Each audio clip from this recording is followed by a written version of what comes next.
はい、今回は特別編ということで、先月行われたモナコグランプリに行った時の様子をお送りします。中継ではわからない F1 期間中のモナコの雰囲気をお伝えできればと思うので、ぜひ最後までご覧ください。ニース空港やニース市街からモナコまでは往復10ユーロほど、片道だいたい20分から30分ぐらいの道のりです。モナコ唯一の鉄道駅であるモンテカルロ駅は丘の上と下に出口があって、丘の上の出口から出てしまうと F1 コースまで向かうのが大変です。いやー、それにしてもモナコの街並みはどこを切り取ってもおしゃれです。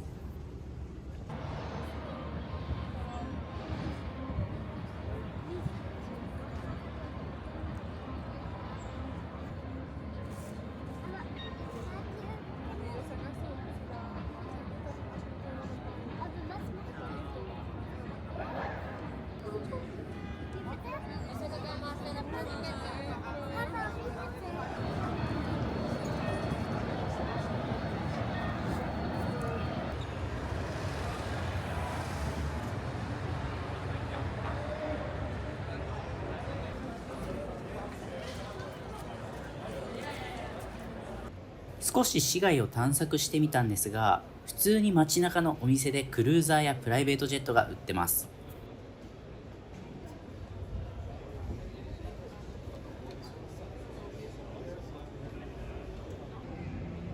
ここでの生活は想像もつきません。さすがモナコ。はい、そしてここからは F1 コースの各コーナーを回った時の様子を紹介したいと思います。グランプリの期間中は規制が多くてですね、全て回ることができなかったので、映像はレース翌日の様子になります。はい、まずは1コーナーサンデボーテです。ここは普段はラウンドアバウトになっているので、結構広々とした印象です。昔はイン側のコース脇がすぐガードレールになっていたので、かなり狭い印象がありましたが、現在はイン側の縁石の手前の部分にピットロード出口から続く規制ラインが伸びているので、例えばスタートの混雑なんかで行き場がなくなっても最悪イン側に避けることができます。縁石はこんな感じで、内側から見るとパイプが入っていて高さを出しているようです。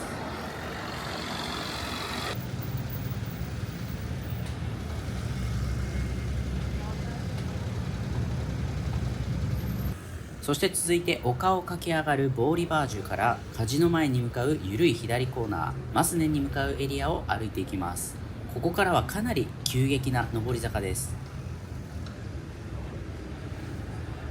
途中の歩道脇には休憩できるエリアもあり、海側の素晴らしい景色を見ることができます。そして今年のレースでマルチクラッシュが起きたのはちょうどこの辺りです。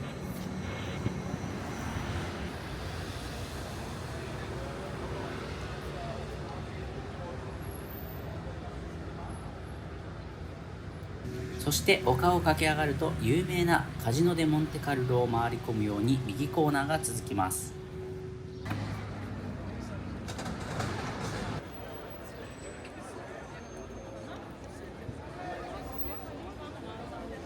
このカジノスクエアの一帯にはカジノの他にも劇場、ブランドショップ、あとカフェも立ち並んでいて、とても広大です。モンテカルロのカジノはとても敷居が高そうなイメージがあると思うんですが、隣のカフェにもカジノが併設されていて、そちらは少しカジュアルめだということで、ドレスコードも緩くカジノのレートも低いみたいです。なのでメインの方のカジノに入るのはちょっと気が引けるなという方は、カフェの方に併設されているカジノで遊んでみるのもいいかもしれません。そしてコースはカジノスクエアを囲むようになっていて、この先のミラボーに続いていきます。そしてですね、ミラボーの手前で大きくマシンがバンプを避けるシーンが皆さんおなじみだと思うんですが、そのバンプがこれです。ここはちょうど T 字の交差点になっている部分。バンプというより路面が大きく隆起している感じなので、映像で分かりづらいのがすごい申し訳ないんですが、生で見ると確かにここを高速で通るのはあまり良くなさそうな大きなうねりです。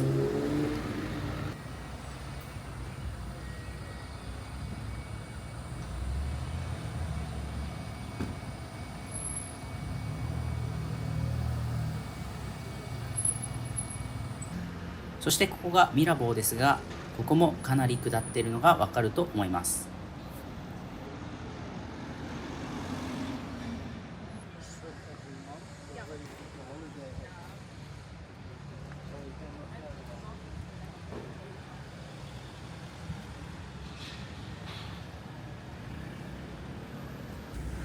その先をさらに下ってフェアモントヘアピンへ。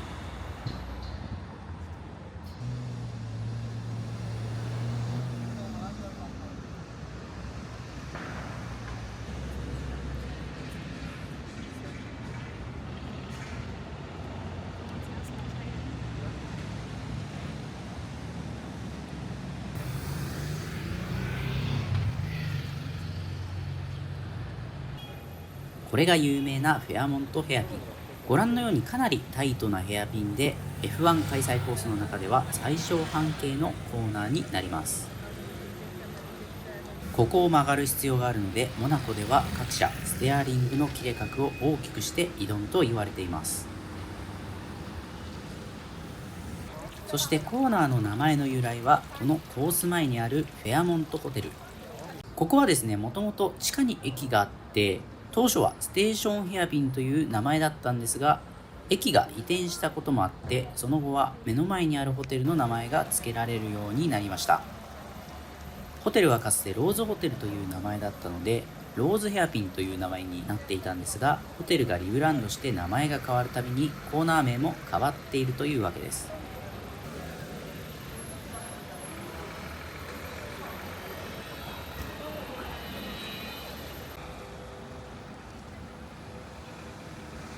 縁石はこんな感じで、歩道の段差をなだらかに埋めるようなフラットな形。昔は歩道の縁の段差がそのままになっているような形の縁石でしたが、近年はこういうフラットなタイプになっていて、またぐことができます。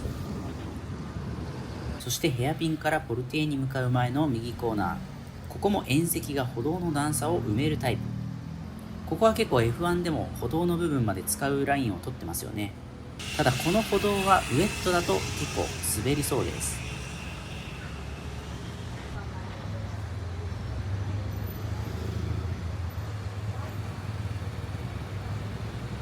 そしてポルティエからトンネルへ向かいます。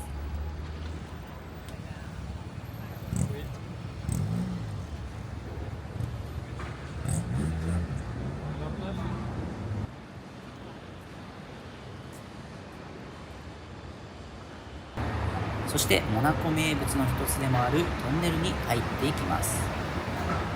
入ってみると何の変哲もない普通のトンネルです。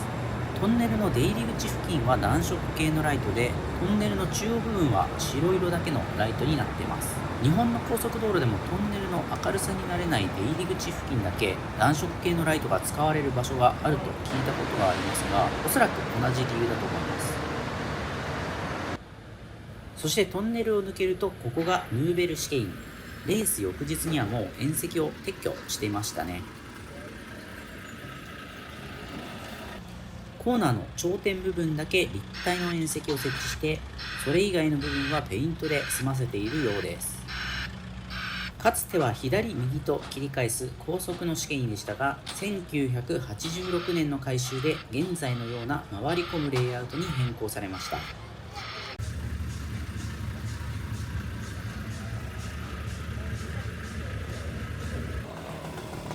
そしてここがタバココーナー。スタンド裏にあったタバコ屋が名前の由来です。今回ですね、金曜日はここのアウト側のスタンドで見ていました。後ほど紹介します。そしてプールを囲むように設置されているプールサイド試験。高速でボールをかすめながら通り過ぎていく映像でもおなじみの場所です。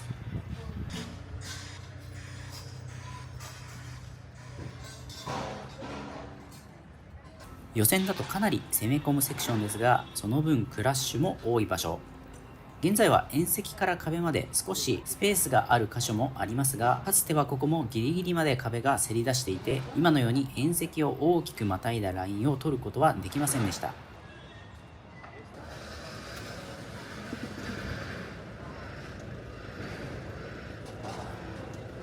そしてここがラスカスです。ここもかつてはエントリー部分がもっと陸側に寄っていて、一旦大きく左に回り込んでから右に回るコーナーでしたが、2003年にピットエリアを拡張した際に進入ラインを海側に移動したので、現在では左に回り込む角度が緩やかになっています。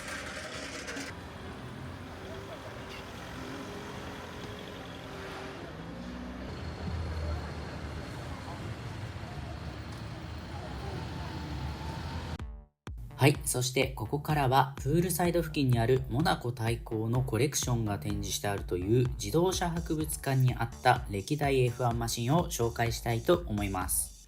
モナコ自動車博物館の入場料は大人10ユーロ。今回はフェラーリ F1 の企画展があったので、展示車両もフェラーリ多めでしたが、かなりレアなマシンも見つけました。はい、まずは1974年フェラーリ 312B3セミモノコックシャーシにフラット V12 エンジンを搭載。縦長のインダクションポットが特徴的。この年はニキラウダが2勝、クレイレガッツォーニが1勝でタイトル争いに絡む活躍。フォード DFV に対抗すべくフラット12エンジンを採用したフェラーリは熟成を続け、その技術は後継車に生かされることになります。その後継車がこちら。運動性能を改善するため横置きトランスミッションを搭載した 312T です。これは79年の 312T4。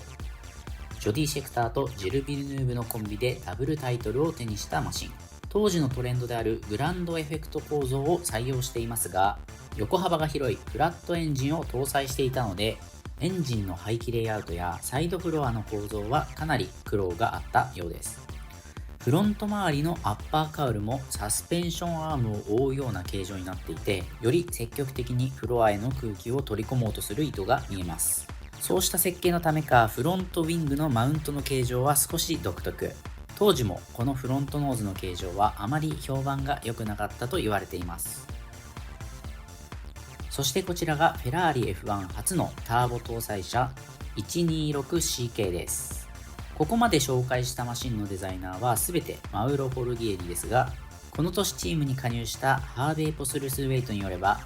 この時代のフェラーリのシャーシ合成はかなりお粗末なもので、ターボのパワーに全く合成が追いついていなかったと言われています。熟成不足のターボもまだ扱いが難しく、ドライバーにとってはかなり厳しいマシンだったと言われています。そんな中でもこの年はビルヌーブが2勝を挙げる活躍を見せました。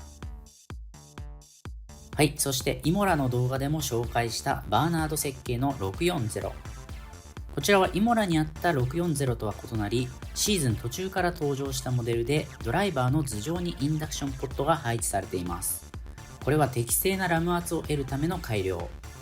この640はフロントサスペンションにコイルスプリングではなくトーションバーを採用したのも特徴の一つ。これにより特徴的な低く絞り込まれたフロントノーズを実現しました。そしてこちらは1991年フットワーク FA12 です。デザイナーはアラン・ジェンキンス。このマシンの特徴はね、なんといってもポルシェの V12 エンジン。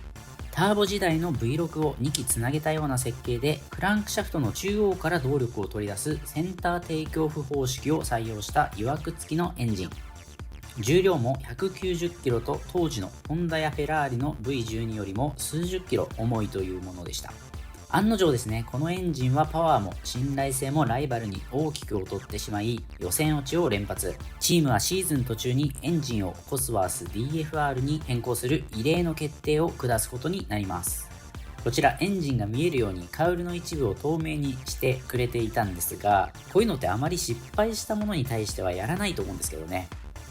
ただおかげで貴重なエンジンを見ることができました。フロントのウィングのステーも特徴的で、1本の支柱でウィングを吊り下げるユニークな形。ここ柵があってね、正面から撮ることはできませんでした。はい、そしてこちらも新車モデナ291です。ランボルギーニの実質的なワークスチームとして参戦したモデナ291。デザイナーはマウロ・フォルギエリです。特徴は何といっても空力効果やドラッグ低減を狙ったコンパクトな三角形状のサイドポンツン。かなりタイトな設計になっているので、ラジエーターの配置もこんな感じです。当時としてはかなり攻めた設計。エンジンはもちろんランボルギーニ V12 です。エンジンのポテンシャルはさすがランボルギーニそこそこあったと言われていますが、攻めたサイドポンツーの設計はあまり有効性がなかったと言われていて、この年は序盤戦のほとんどのレースで予備予選落ち、後半戦は予備予選を免除されたものの予選落ちのレースが続き、シーズン終盤にはオーソドックスな形状のサイドポンツーもテストされたほどでした。そしてこちらがフェラーリ F310、96年のマシン。デザイナーはジョン・バーナード。ミハエル・シューマッハのフェラーリ移籍初年度のマシンです。フロントはハイノーズのシーズン後半仕様。特徴的なのは縦長のサイドポットとその周りの空力処理。インテークの内側は空気流を意識した隙間があり、サイドポットの仮面とフロアの間にも気流を流す糸が見えます。そしてこの年からはコックピットのサイドプロテクターが義務付けられたんですが、ライバルチームがダミーのフィンを立ててレギュレーションの高さ寸法をクリアする中、素直に規定を守ったフェラーリはこのようにプロテクターの部分が大きく盛り上がる形状になってしまいました。これはね、空力的にかなり悪影響があったと言われています。エンジンは伝統の V12 をやめて初めて V10 を搭載した1台。はい、そしてこちらマクラーレンの1台。案内にはね、2004年のマクラーレンという風に記載してあったんですが、実際には2001年の MP416 だと思います。デザイナーはエイドリアン・ニューウェイ。前年ダブルタイトルのフェラーリを追うように先代のローノーズから一転ハイノーズを採用したマシン。サスペンションや空力設計も大きく見直された1台ですが、2001年は序盤からトラブルを頻発させて苦戦。ミカ・ハッキネンとデビッド・クルサードのコンビで4勝を挙げましたが、フェラーリの連続タイトルを許す1年となってしまいました。そしてそのマクラーレンを破ったロリー・バーン設計のフェラーリ F2001 です。こちらは前年のチャンピオンマシンのハイノーズから一転、ローノーズスタイルを採用。フェラーリを追ってハイノーズを採用するライバルを嘲笑うような設計となりました。この年はシューマッハが10勝を挙げて2年連続でダブルタイトルを獲得。90年代中盤以降の改革が実を結んでいたフェラーリの黄金時代がしばらく続くことになります。そしてこちらがフェラーリ F2004 です。フェラーリが5年連続のダブルタイトルを獲得したマシンですが、 F2001 と比べるとバージボードが複雑化していたり、リアの絞り込みが大きくなったりと空力デザインの進化が目立つ1台。そしてエンジンの排気は90年代後半から一貫して情報排気を採用しているんですが、2002年以降ですね、フェラーリではチムニーダクトとエキゾーストを一体化したような形状になっています。この年はライバルのマクラーレン、ウィリアムズが序盤に不調だったこともあってシーズン15勝の圧勝。フェラーリの黄金時代が続きました。そしてこちらフェラーリ SF70H です。この年はマシンの寸法規定が大きく変わった年で、トレッド幅が広がってリアウィングの前高はかなり低くなりました。タイヤもワイドになってマシンのシルエットは16年までの規定に比べるとかなりかっこよくなった印象です。そしてこの時代のマシンは空力付加物がかなり複雑化しています。バージボードにサイドポットウィング、そしてフロントウィングもこの細かさです。そして2019年フェラーリ SF90。この年からフロントウィングのフラップの数が規制されたので、17年の車に比べるとシンプルなフロントウィング。その代わり最大規定幅が広げられたので迫力は増している印象です。バージボードも高さ制限が設けられたのでゴテゴテ感は少し落ち着いています。そしてこの年からフェラーリでは軽量化を突き詰めるためにマット塗装になっているんですよね。この年はポールポジション9回、後半戦に3連勝を挙げて速さを見せた1台です。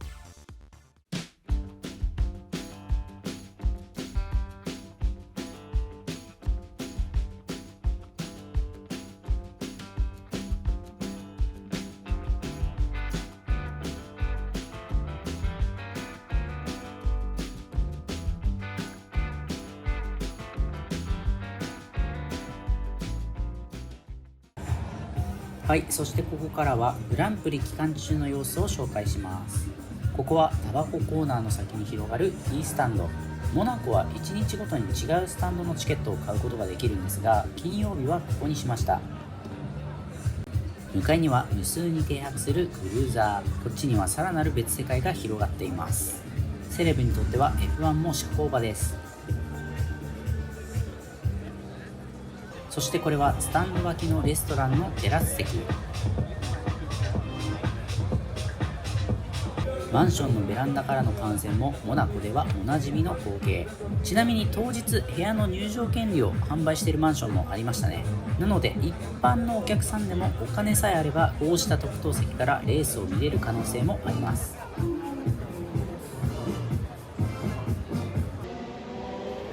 はい、そして走行開始。写真やテレビでは何度も見たことがある光景ではありますが、実際に F1 マシンがこの海岸沿いを走る光景は本当に新鮮でした。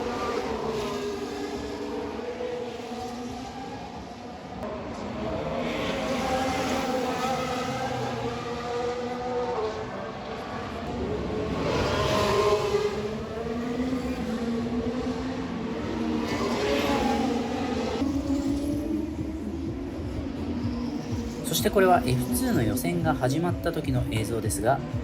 隣のレストランの爆音のミュージックは止まりません。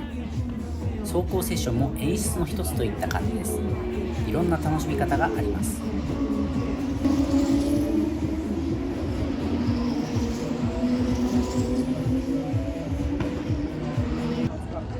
そして F1 の FP2 は丘の上から見ることにしました。普段は見晴らしのいい展望エリアになっているここは F1 の時は一応自由席エリアとなっていて、指定席券を持っていればここも入ることができます。ここの値段はモナコの中では格安で1日100ユーロ台です。金曜日券は100ユーロ切ってたんじゃないかなと思います。遠いので迫力はないんですが、タバココーナーの前からラスカスの立ち上がりあたりまでは見渡せるので、こういう俯瞰した視点で見たい人にはかなりおすすめのエリアだと思います。モナコはですね、2003年にピットエリアが拡張されまして、そのタイミングでガレージがホームストレートに背を向けるような形になりました。この改修でピットエリアはかなり広くなったと言われていますが、パドックを隣接させることができないので、ピットに機材を置ける F1 以外のレースではパドックから毎回マシンや機材をセッションのたびに運ばないといけません。これは他の市街地レースでもそういったことはあるんですが、モナコは高低差があってアクセス通路も結構狭いので搬入はかなり大変そうでした。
はい、そしてここからはファンゾーンの様子を紹介。ファンゾーンはアントニーノーズの裏のあたりにある広場に設置されていました。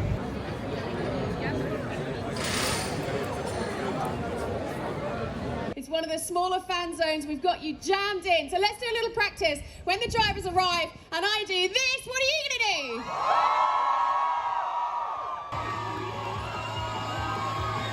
There's no need for me to even introduce you. You go wherever you like. There's no rules on this stage today. That's when we like it. Welcome back to Monaco, guys. A spectator, a fan, so they're happy to be back. Super pumped to be racing again this year here. For sure. Well, first of all, bonjour everyone. Finally I can talk. I want to know, if you were shipwrecked on a desert island, all of your food and drink needs are taken care of, which two people are you taking with you? Well, sushi is sushi.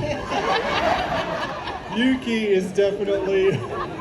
Un plaisir de pouvoir parler français, de pouvoir être avec vous aujourd'hui. C'est vrai que maintenant on n'a plus le Grand Prix de France, mais bon, on a toujours autant de soutien ici avec vous à Monaco et ça rend vraiment le week-end très spécial. Donc merci à tous d'être ici pour nous supporter.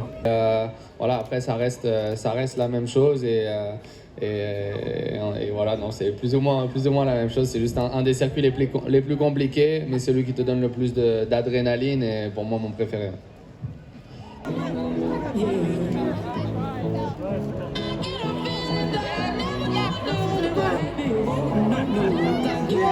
But I think most importantly for everyone watching, it's nice to see that finally there's some competition, and I think us and Ferrari, the more we can compete against Max and Red Bull, the better for everyone. Yeah, absolutely. And Nando mentioned there, Oscar, that you are part of this fight.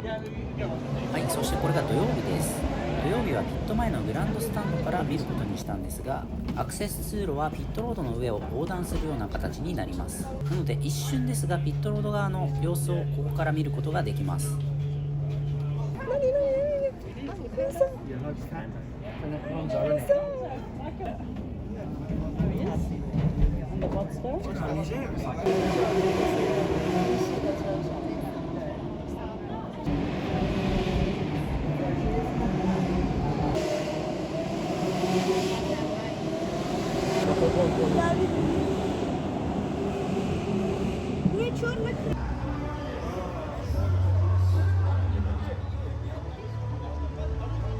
はい、そしてやってきたのがピット前の T スタンド。ここは上段、中段、下段で値段が違います。土曜日に取ったのは中段です。中段の中でも一番上の列の席だったんですが、ピットロードは少し段差があるので完全には見えなそうです。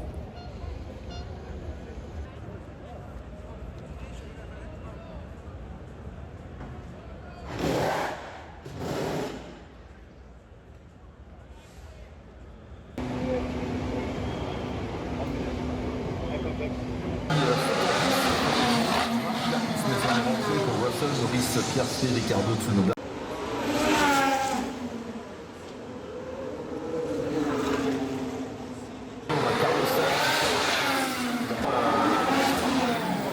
Avec la reste pour l'instant, probablement en cours de décélération. Oh, Lewis Hamilton également de Sainte-Dévote. Lewis Hamilton.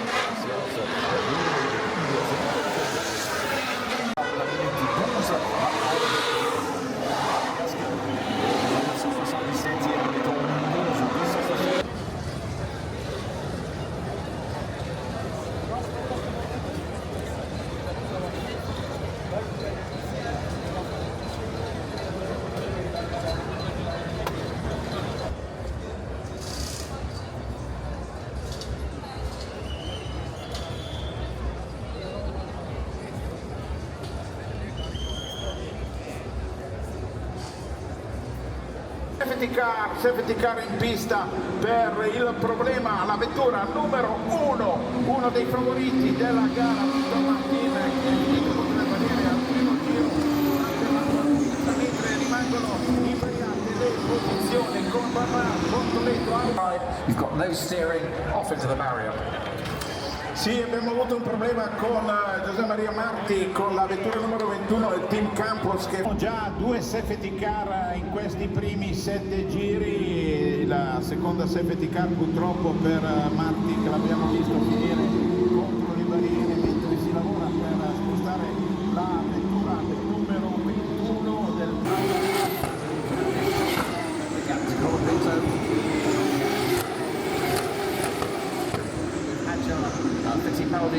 Siccome è successo negli altri Gran Premi, terrà il colpo in canna per una qualifica 1-10-400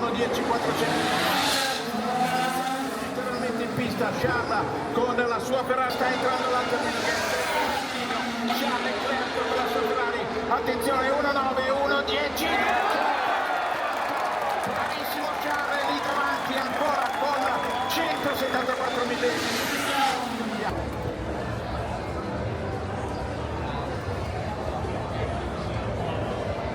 Tiene la pole position con la sua vettura numero 16, secondo Oscar Piastri, terzo Carlos Sainz. Un grande applauso a Charles Leclerc che ottiene la sua pole position a Monaco.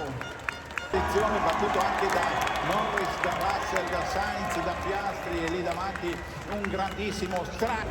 It was nice. The feeling after qualifying lap is always very, very special here. So yeah, really, really happy about the lap.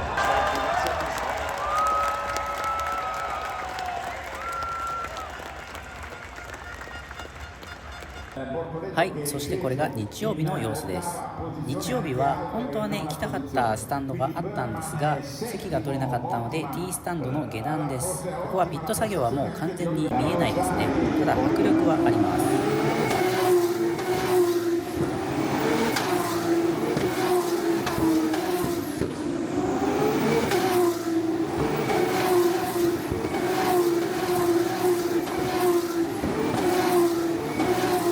はい、そして日曜日ですね、F1 の決勝まで時間があったので、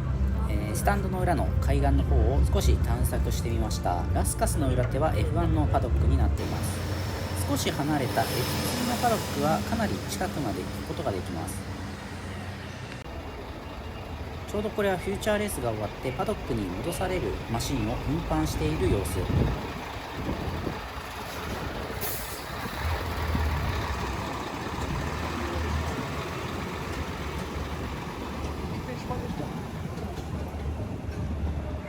今年の F2 のマシンをねかなり近くで見ることができたのですごい貴重だったと思います。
Si gira l'angolo di Nogues, riesce a passarlo proprio.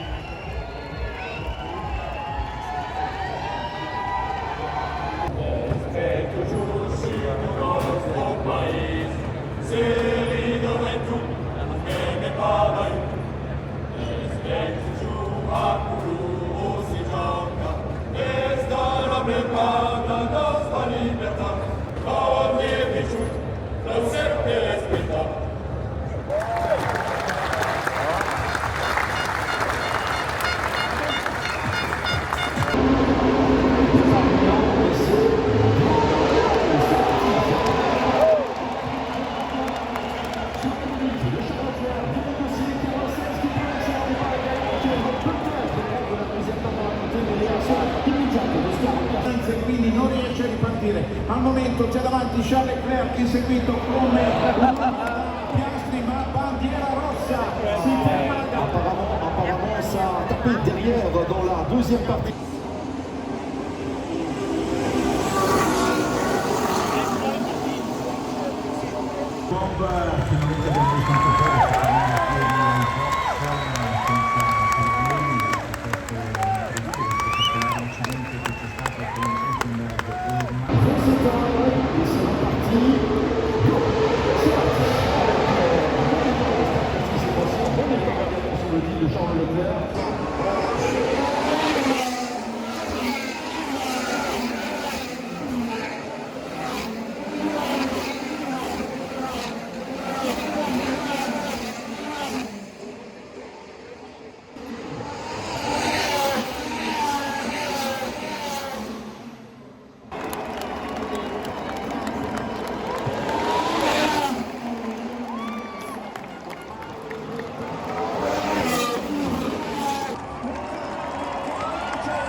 Bien célébré ici.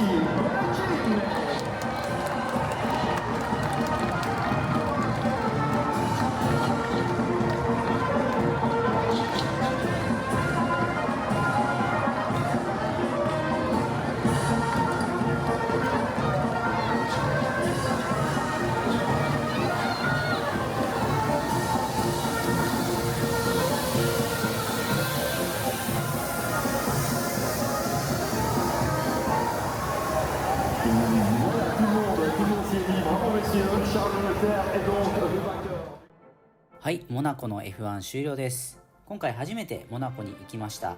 F1 を見るようになってずっと憧れていた場所だったので、本当に貴重な体験ができたと思います。中継で見ると最近のモナコのレース展開はつまらないっていうのが最近よく言われてると思うんですけど、ここは現地に行くともう全てが非日常で F1 見ている方であれば本当に感動すると思います。最近はモナコの F1 もいつまでやるのかわからない感じになってますが、少しでもモナコを気になってる F1 ファンの方がいたら絶対行ってほしいなと思います。円安と物価の差でヨーロッパのレース気軽に行きづらいところは結構あると思うんですけど、日本やアジア圏のレースとはまた雰囲気が全然違うので、より一層 F1 の魅力が知れるんじゃないかなと思っています。また普段の動画とは別にこういった現地の雰囲気とかがわかるような動画も作っていこうと思うので、よかったらまた見ていただければなと思います。今回も最後までご視聴いただきありがとうございました。